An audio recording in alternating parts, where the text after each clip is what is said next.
The crisp autumn air crackles with anticipation as the Veterans Day Parade marches down Main Street. Bands play and flags wave, but suddenly, one moment makes everything else fall silent. At the edge of the crowd, an elderly woman steadies herself with a weathered cane. Her hand trembles as she tries to lift a salute, but instead she raises that cane high in the air. A proud, improvised salute from a body aged by 88 years of life and service.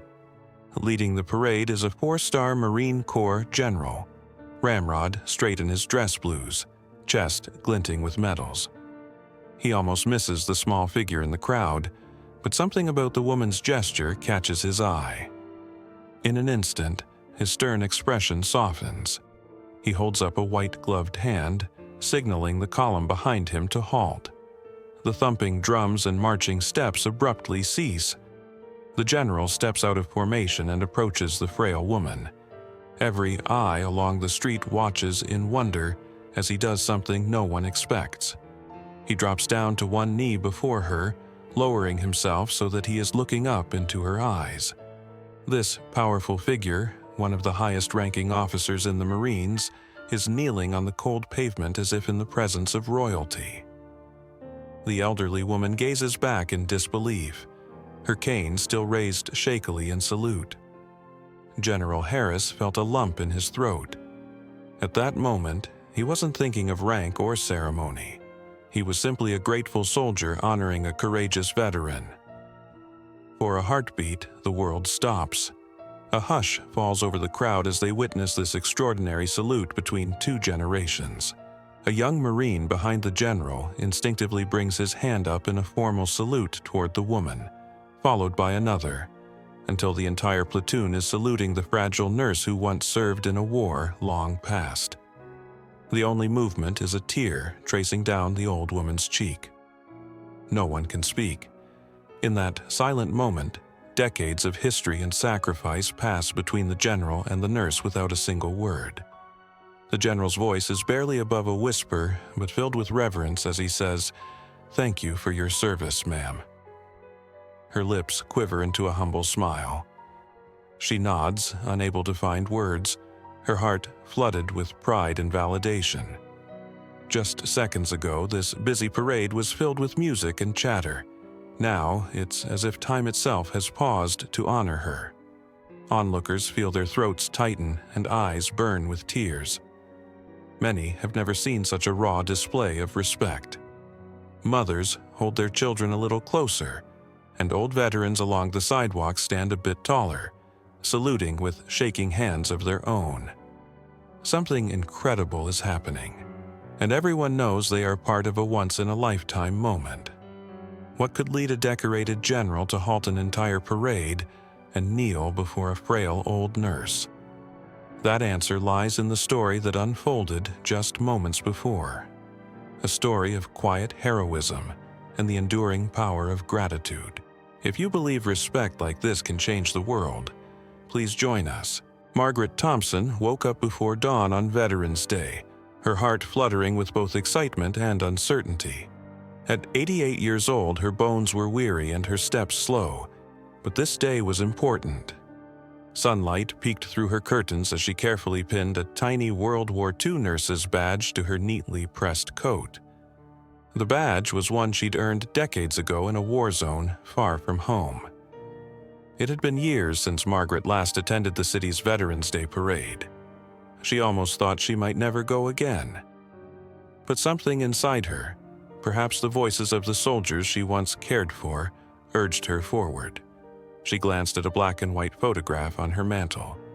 A much younger version of herself in a crisp nurse's uniform, smiling beside fellow medics in 1945.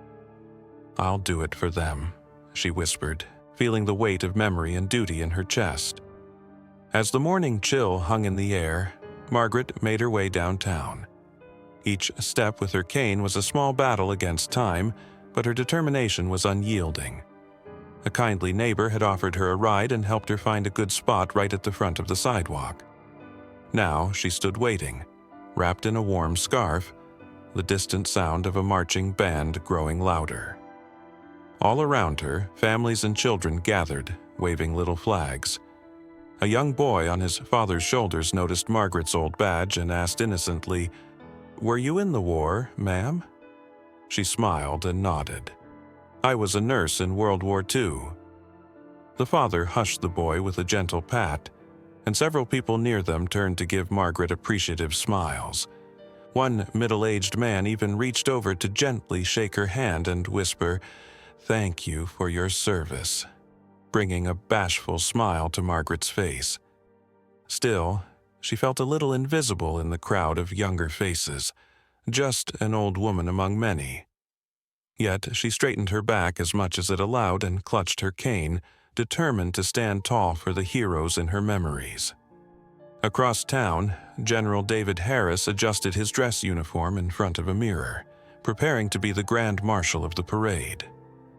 At 58, he was one of the few four-star generals in the Marine Corps, with iron gray hair and a chest full of ribbons from battles of his own.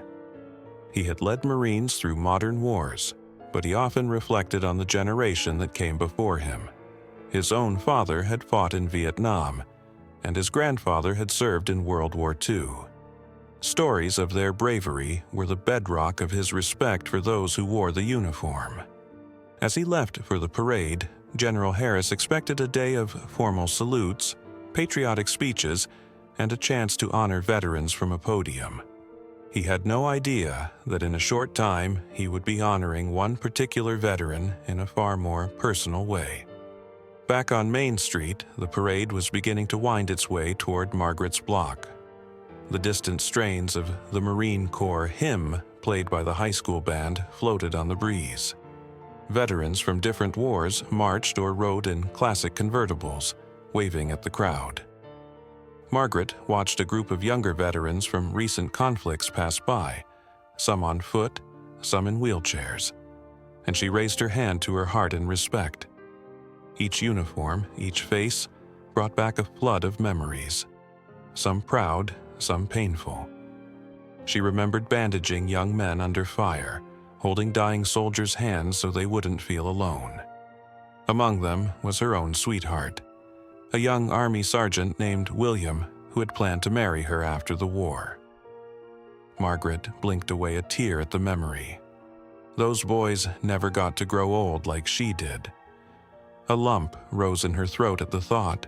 As the American flag at the parade's forefront approached, everyone around Margaret stood and placed their hands over their hearts.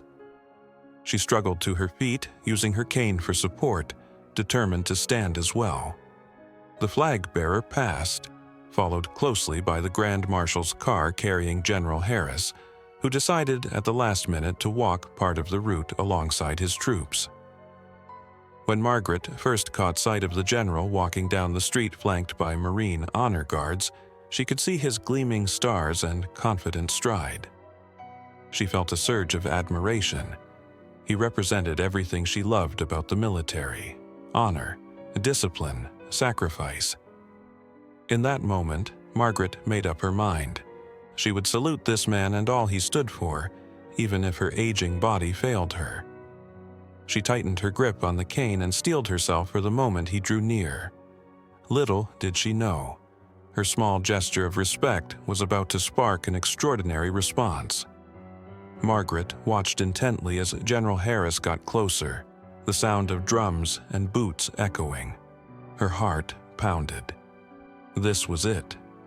With her free hand, she tried to raise a salute, but her arm refused to lift high enough. Her fingers just wouldn't cooperate fully after years of arthritis. A flash of frustration crossed her face. That's when she improvised. She lifted her cane instead, raising it as straight as she could beside her graying head in the best salute she could manage. It was a simple gesture, humble, almost hesitant, yet it carried all the respect and love she felt for her country and those who serve it. As the general's eyes swept over the crowd, they locked onto an unusual sight: an old woman holding up a cane in salute. In that split second, something in his heart stirred. This was not just another spectator. Instinct and honor kicked in, and General Harris began to slow his march, his attention zeroing in on Margaret. The thunder of drums faded in his ears. The moment that would change both their lives was now only seconds away. If you've ever witnessed a tribute this powerful, share your story below. General Harris's training kicked in as he raised his white-gloved hand high to halt the parade. The tubas and drums fell silent one by one, confused band members trailing off as they saw their leader break formation. There was a ripple of surprise as the marching Marines behind him stopped in their tracks, unsure why the parade had suddenly been interrupted. The crowd's chatter died down, a hush of curiosity sweeping over spectators. All eyes followed the general as he stepped toward the elderly woman with the raised cane. Margaret's heart fluttered wildly. She hadn't expected to even be noticed in the sea of people, let alone by the parade's grand marshal. For a split second she worried, had she done something wrong by raising her cane? But the kindness in the general's eyes as he approached washed away her fear. General Harris removed his hat and tucked it under his arm, revealing graying hair and a gentle, respectful expression. He came to a stop directly in front of Margaret, towering over her frail form for a moment. Then, slowly and deliberately, he went down on one knee. Gasps rippled through the onlookers. A mother covered her mouth in astonishment. The young boy who had spoken to Margaret earlier now stared with eyes like saucers. Cameras and phones were quickly raised, people realizing they were witnessing something extraordinary. Margaret herself was taken aback. "Oh, sir, you don't have to do that," she said softly, her voice trembling. She attempted to lower her cane, feeling unworthy of such an honor, but the general gently raised a hand to keep her salute aloft. "Ma'am," General Harris said, his voice steady but filled with emotion, "it's my privilege." He placed one hand over his heart, and with the other he returned her salute, despite still kneeling. Looking up at her, he spoke so only she could hear. "Thank you for your service. We stand on your shoulders." At this, Margaret felt a warm tear spill down her cheek. "I was just a nurse," she managed to whisper, shaking her head as if to dismiss her contribution. The general's eyes glistened as he responded, "Just a nurse? Ma'am, you saved lives. You are a hero to all of us." For a moment, the two of them stayed like that. An old nurse and a decorated general, connected by mutual respect. Around them, the world seemed to hold its breath. Then, a young Marine in the halted procession, who had served under General Harris's command, recognized the significance of Margaret's World War II nurse badge. He snapped his spine straight and raised his hand in a crisp salute toward her.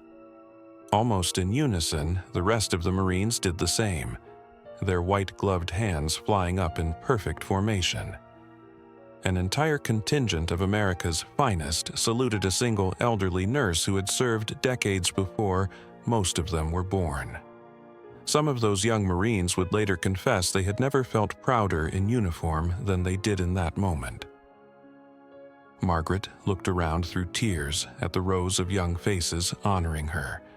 Her lips quivered into a smile full of pride and gratitude. She had never imagined this kind of acknowledgement in her lifetime. General Harris reached into his pocket and pulled out something small and gold that shone in the autumn sun. Gently, he took Margaret's hand and pressed it into her palm. It was his personal challenge coin, engraved with the Marine Corps emblem and his 4 stars, a token usually reserved for soldiers who perform exceptional acts. Margaret's eyes widened at the gesture. "Thank you," she mouthed, her voice failing her as emotion swelled. By now, many in the audience were openly crying at the sight. Some clapped their hands over their hearts, others simply stood in respectful silence with tears streaming. The general rose back to his feet, still holding Margaret's hand in his. In a louder voice meant for all to hear, he announced, "Ladies and gentlemen, please acknowledge this hero of World War II, Nurse First Lieutenant Margaret Thompson." His words rang out clear and proud. The quiet broke, and the crowd erupted into applause and cheers.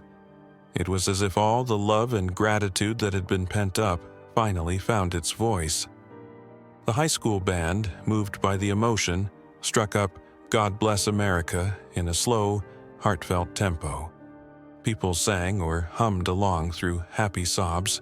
Margaret was momentarily overwhelmed by the outpouring. The general offered her his arm to steady her. She felt lightheaded with joy as he helped her ease back down onto the small folding chair someone quickly brought over. "You okay, ma'am?" he asked softly. She nodded, squeezing his hand. "I am now," she replied, her voice frail but radiant with happiness. General Harris gave a final salute to her before reluctantly stepping back to continue the parade. He had tears in his own eyes as he put his hat back on, a rare crack in the stoic demeanor of a Marine general. As the parade slowly resumed, with every soldier, sailor, and Marine in that procession casting grateful glances Margaret's way, one bystander turned to another and said, "I've never seen anything like it."